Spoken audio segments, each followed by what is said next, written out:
નમસ્કાર, સંદેશ ન્યૂઝમાં આપનું સ્વાગત. હું કિન્નરી. સમાચારો પર નજર કરીએ તો ઉત્પાતીઓની શાન ઠેકાણે લાવવા માટે મોટી કાર્યવાહી કરવામાં આવી છે. મકાન તોડવાની સાથે આરોપીઓને પણ તોડવામાં આવ્યા. આરોપી અલ્કેશ યાદવની ઘર સામે જ ધોલાઈ કરવામાં આવી. આરોપીઓને ઘરે લઈ જઈને ધોલાઈથી સરભરા કરવામાં આવી છે. આરોપીઓના ઘર પાસે જ પોલીસે આરોપીને ફટકાર્યા. 7 આરોપીઓના ઘર પર દાદાનું બુલડોઝર ફર્યું.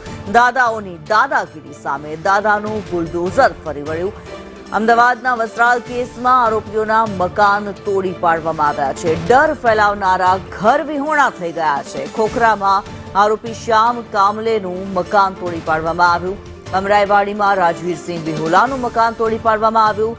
2 દિવસ પહેલા જ લુખ્ખાઓ બની ગયા દાદા બની રહ્યા હતા. રસ્તા પર છાકડા થઈને કોહરામ મચાવ્યો હતો. લુખ્ખાગીરીની રાહે તમામ રસ્તા પર આવ્યા હતા.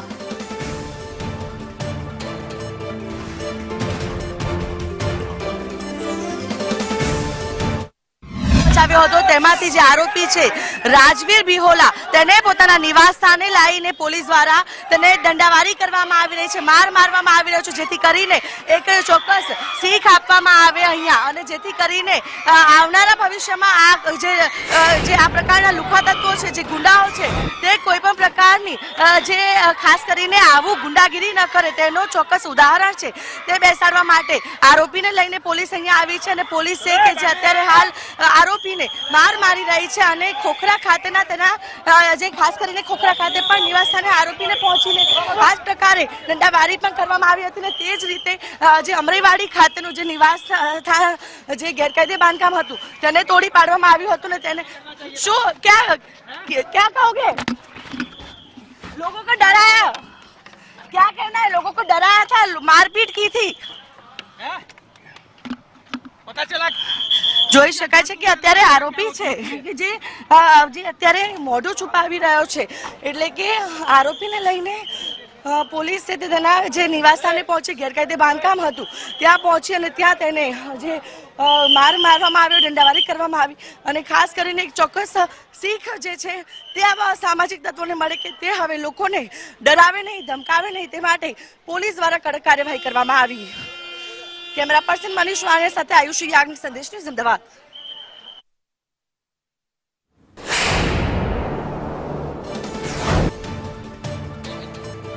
તો દ્રશ્યોમાં પણ આપે જોયું, અમારા સંવાદદાતા આયુષીએ જે પ્રમાણે દ્રશ્યો બતાવ્યા છે.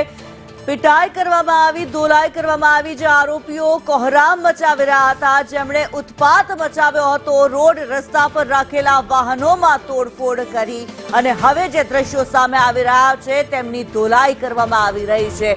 તેમને પાઠ ભણાવવામાં આવી રહ્યો છે, કાયદાનું ભાન કરાવવામાં આવી રહ્યું છે. રસ્તા પર દંગલ મચાવનારાઓની અત્યારે ધોલાઈ થઈ રહી છે. સાથે જ તેમને ઘર વિહોણા થવું પડ્યું છે. તેમની એક ભૂલના કારણે, તેમના તોફાનના કારણે થઈને અત્યારે તેમને હવે ભોગવવું પડી રહ્યું છે. જે આરોપીઓ છે તેમને તેમના ઘરની પાસે જ લઈ જઈને અત્યારે ધોલાઈ કરવામાં આવી છે. પોલીસ દ્વારા જે કાર્યવાહી કરવામાં આવી છે, આરોપીઓના ઘર પર દાદાનું બુલડોઝર ફરી વળ્યું છે. રસ્તા ઉપર જે લોકોએ કોહરામ મચાવ્યો હતો એ તમામ હવે ઘર વિહોણા થઈ ગયા છે. ગેરકાયદેસર મકાનો જે હતા તે તોડી પાડવામાં આવ્યા છે અને જે હથોડા ઝીંકાયા છે, આ હથોડા ઝીંકાયા છે તેના પરથી હવે તેમને જ્ઞાન થઈ ગયું હશે કે તોફાન મચાવશે તો હવે કોઈની ખેર નથી. અસામાજિક તત્વો જે બેફામ બને છે તેમના માટે થઈને આ એક મોટું ઉદાહરણ છે. દાખલારૂપ કાર્યવાહી અત્યારે જ્યારે થઈ રહી છે, જાહેરમાં તેમની ધોલાઈ કરવામાં આવી છે. આયુષી અમારી સાથે લાઈવ જોડાયેલા છે. આયુષી, જે પ્રમાણે અત્યારે દ્રશ્યો પણ આપે બતાવ્યા છે, ધોલાઈ કરવામાં આવી છે જે આરોપીઓની અને સાથે જ ડિમોલિશનની કાર્યવાહી, અત્યારે હાલ શું અપડેટ?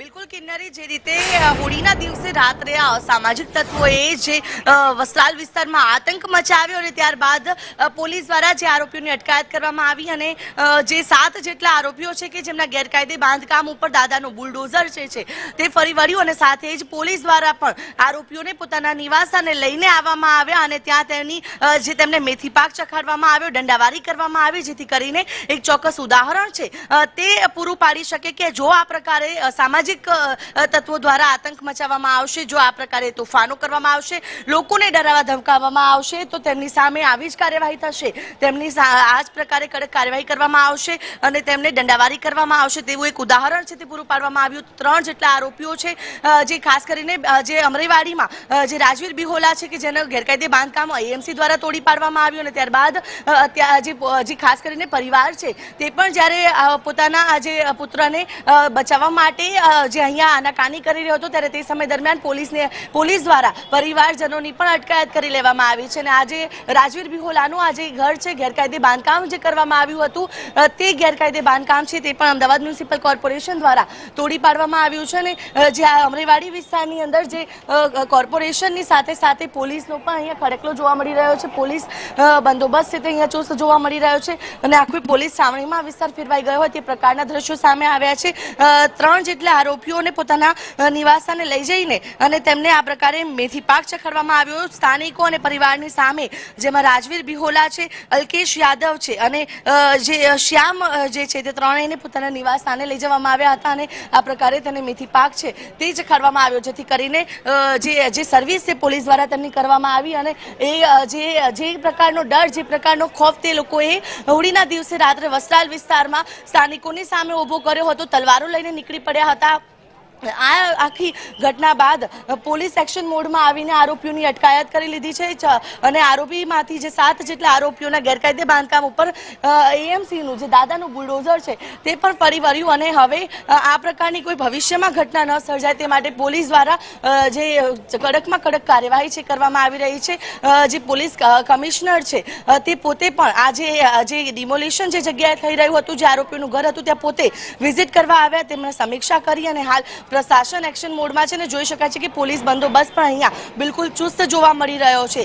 આખો જે રાજવીર બિહોલાનું જે ઘર આવેલું છે અમરેવાડીમાં તેની આસપાસમાં સજ્જડ જે આ પોલીસ બંદોબસ્ત છે તે ખડકી દેવામાં આવ્યો છે અને જે રસ્તો પણ અહીંથી બંધ કરી દેવામાં આવ્યો છે અને આખું બેરિકેટિંગ કરીને અહીંયા ડિમોલેશનની કામગીરી છે કે જે એએમસી દ્વારા કરવામાં આવી રહી છે, જેમાં સ્થાનિક જે પોલીસને પણ સાથે રાખવામાં આવી રહી છે, જેથી કરીને જે આ કોઈ પણ વ્યક્તિ કોઈ પણ પોલીસની જે એએમસીની કામગીરીમાં અડચણ ન ઊભી કરે તેની તમામ તકેદારીની સાથે અત્યારે હાલ ચુસ્ત પોલીસ બંદોબસ્ત પણ જે રીતે ખડકી દેવામાં આવ્યો છે અને રાજવીર બિહોલાનો ઘર પર દાદાનું બુલડોઝર તો ફરી વળ્યું છે, પરંતુ સાથે સાથે આરોપીઓને પોતાના ઘરે લઈ જઈને સ્થાનિકોની સામે જ દંડાવારી કરવામાં આવી રહી છે, જેથી કરીને હવે તેઓ કોઈ અન્ય આવી કોઈ ઘટના જે છે તે ન ઊભી કરે, હવે કોઈની સામે તે આ પ્રકારે રોફ ન જમાવે, કોઈને ડરાવે ધમકાવે નહીં અને ચોક્કસ ઉદાહરણ છે તે પોલીસ દ્વારા પૂરું પાડવામાં આવી રહ્યું છે. બિલકુલ આયુષી, આપ અમારી સાથે જોડાયેલા રહેશો. તો જે પ્રમાણે દ્રશ્યો પણ આપ જોઈ રહ્યા છો, વસ્ત્રાલમાં જેમણે આતંક મચાવ્યો, ઉત્પાત મચાવ્યો, એ તમામ આરોપીઓને અત્યારે પાઠ ભણાવવામાં આવ્યો છે, ખંખેરી નાખવામાં આવ્યા છે, પોલીસ દ્વારા લાઠીઓ મારવામાં આવી છે, આરોપીઓના ઘરે દાદાનું બુલડોઝર તો ફર્યું છે, ડિમોલિશનની કાર્યવાહી પણ કરવામાં આવી છે, પરંતુ આજે તમામ અસામાજિક તત્વો કે જેમણે વસ્ત્રાલ વિસ્તારની અંદર હથિયારની સાથે જે તોડફોડ કરી હતી, આ તોડફોડનું અત્યારે તે ભોગવી રહ્યા છે, જે ફળ ભોગવી રહ્યા છે અને તેમના પરિવારને પણ અત્યારે તેમની ભૂલનું ફળ ભોગવવાનું આવ્યું છે. તેમના પરિવારોની પણ અટક કરવામાં આવી છે. તેઓ જ્યારે આનાકાની કરી રહ્યા હતા, તેમના જ્યારે આરોપીઓને મારવામાં આવી રહ્યા હતા, તેમના પરિવારની અટક કરવામાં આવી છે. હવે લુખ્ખા તત્વોની જે દાદાગીરી છે, આ દાદાગીરી ઉપર ચોક્કસથી લગામ લાગશે તેવું અત્યારે લાગી રહ્યું છે, કારણ કે આ જે દ્રશ્યો છે એ દ્રશ્યો કહી રહ્યા છે દાખલારૂપ કાર્યવાહી કરવામાં આવી છે. પોલીસ દ્વારા પોલીસ બંદોબસ્ત પૂરેપૂરો ખડકી દેવામાં આવ્યો. વસ્ત્રાલ વિસ્તારની અંદર અમરાઈવાડીમાં જે આરોપીઓના ગેરકાયદે ઘર આવેલા છે, ખોખરામાં જે ઘર આવેલા છે, તમામ પર કાર્યવાહી કરવામાં આવી છે.